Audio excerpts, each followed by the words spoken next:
It's 6 o'clock GMT in Accra, Ghana. Good morning. Welcome to the Starr Breakfast News. Coming up this morning, Member of Parliament's Defense and Interior Committee, Peter Tobu, accuses President Akufo-Addo of setting the police service back with his latest appointment of a deputy IGP in charge of operations, as he argues the law does not relegate the deputy IGP to portion of the work.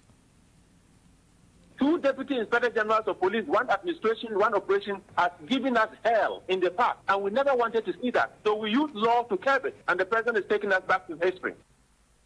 Also coming up, governance expert Professor Bafo Ajimandia reiterates calls for Ghana to fashion out a type of democracy which is responsive to the needs of the public. And later in this bulletin, Health Minister Dr. Bernard Okoboi reveals Ashanti region to have 2,000 extra beds by the end of January 2025. Details of these stories are coming up shortly. Please don't go away. I am Nurein Abass. Many thanks for your company. We begin this morning. Member of Parliament's Defense and Interior Committee, Peter Lancheni Tobu, has accused President Akufo-Addo of setting the police service back with his latest appointment of a deputy IGP in charge of operations. The president yesterday appointed Director General COP Christian Tete Yohonu as Deputy IGP in charge of operation. Despite describing the appointment of COP Yohonu to fill the vacant deputy role as deserving, Peter Tobu is questioning the basis upon which the president has relegated the Deputy IGP to just a portion of the police work.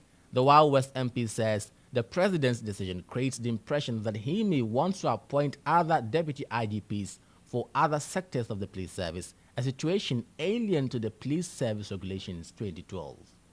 Deputy Inspector General of Police by law is just like a deputy minister. You deputize for your board. So in fact, it's a very important position in the police service. Unfortunately, which has always been left vacant over the years until Mr. James Opombuanu came to occupy that position as Deputy Inspector General of Police. He was not administration operating. He was just Deputy Inspector General of Police according to law. And it was the same President Nana Akufo who appointed him. I'm wondering why the same president has appointed another person now, and he's saying that this particular Deputy IGP will be in charge of operations. In fact, this is of less importance because if you have a full Deputy IGP and you have another Deputy IGP in charge of a portion of the work, that is not good enough. He's giving room for people to think that he's likely to appoint another Deputy IGP in charge of administration, and such a person is likely to become senior by the police structure. Two Deputy Inspector Generals of Police, one administration, one operation, has given us hell in the past, and we never wanted to see that. So we use law to curb it, and the president is taking us back to history.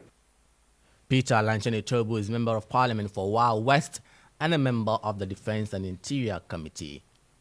Away from that, governance expert Professor Bafo Ajimandia is reiterating calls for Ghana to fashion out a type of democracy which is responsive to the needs of the public, since, in his estimation, the status quo isn't working. His comments come on the back of recent findings by Afrobarometer on how many youth on the continent prefer military rule to democracy. Now, in the report, 53% of Africans want the military to step in when elected governments are failing. Reacting to this development, Professor Bafo Ajimandia noted the findings should serve as a basis for Ghana to customize its democracy. This one doesn't do anything right when in power. But when in opposition, they see everything that is right to do. They get into power, they change, and they don't do anything good. That is part of the problem we have. So look, if Ghanaians want to have a conversation about how we get out of this logjam of airs and needless conflict, look, the elections are coming. You watch how these politicians are going to behave. Everybody will be presenting themselves as angels, having the knowledge, the the experience. You waiting. We've done this for 32 years, and I cannot say we have gone forward in any significant way. Okay?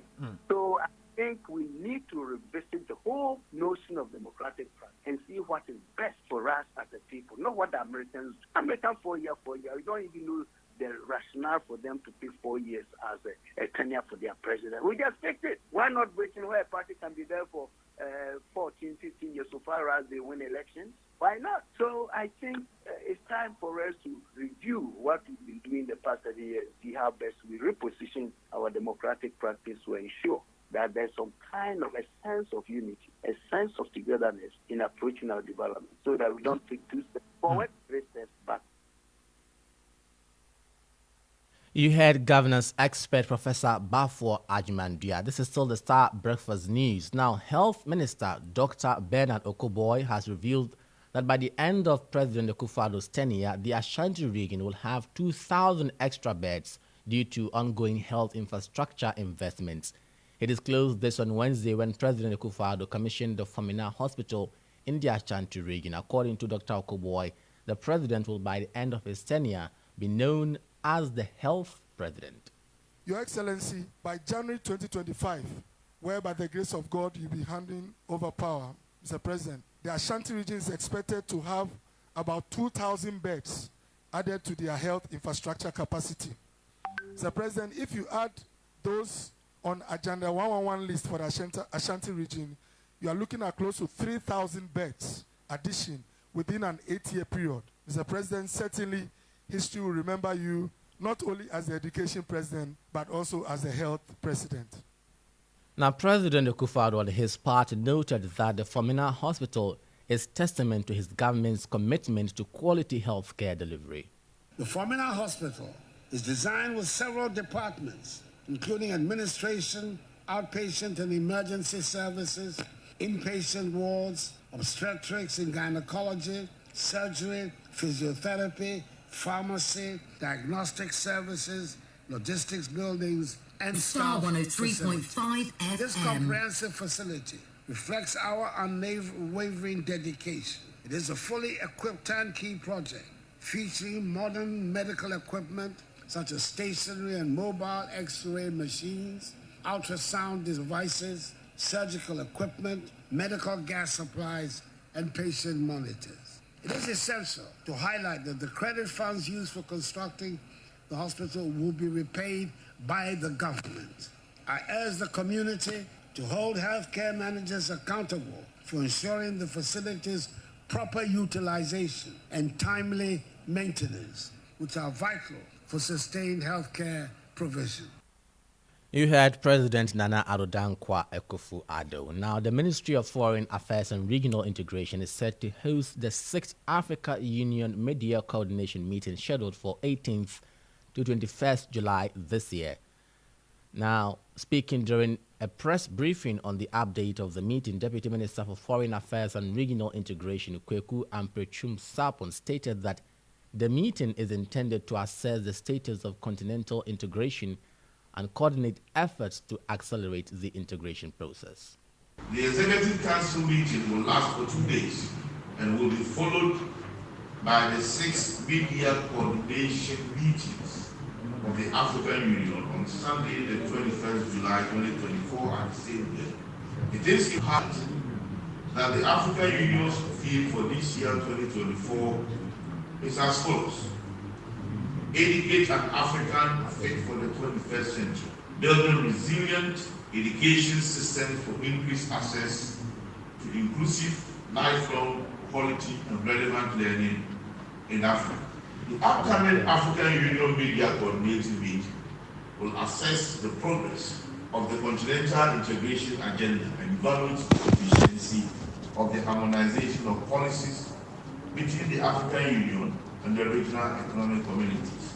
The meeting is also crucial in enhancing the coordination of the implementation for clear division of labor and effective collaboration between the African Union, regional economic communities, regional mechanisms, and member states to rally on the principle of subsidiarity, complementarity, and comparative advantage. It is our fervent hope that through this event, the Republic of Ghana will once again demonstrate its commitment to the acceleration of the integration agenda of the continent and also help to promote continental unity.